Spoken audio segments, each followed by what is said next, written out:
因为我是大明星芬妮啊，没有人不认识我。你肯定是故意跟我撇清关系，是不是？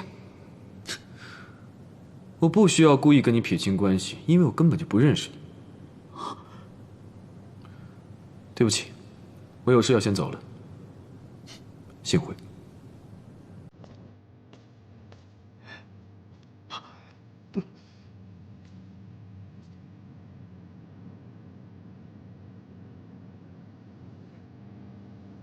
他明明就是李焕，到底发生什么事情了？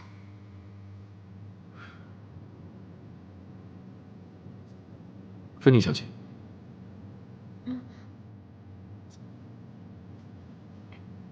我能跟你交个朋友吗？感觉我有很多事情要问你。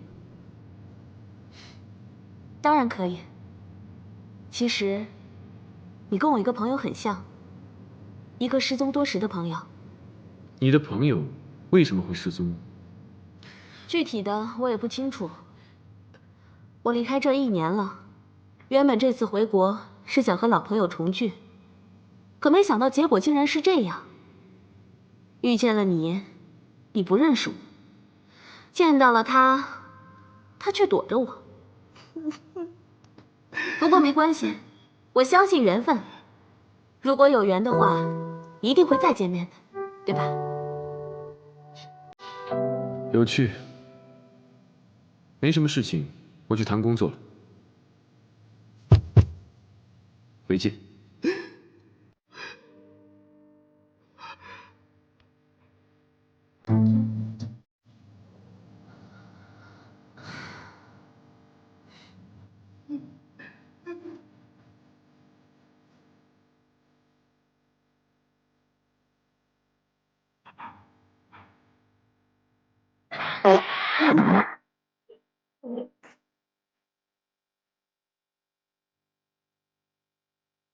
你这皮肤也太臭，我去，受不了了！干嘛？芬妮还没走远呢，你扛不住了。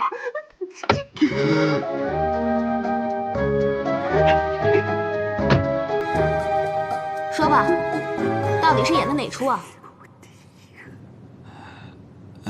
怎么，你也要告诉我，你也不是鳄鱼是吗？不是，芬妮姐，好久不见了。我早就看出不对劲儿来了，李欢，我怎么可能认不出他来呢？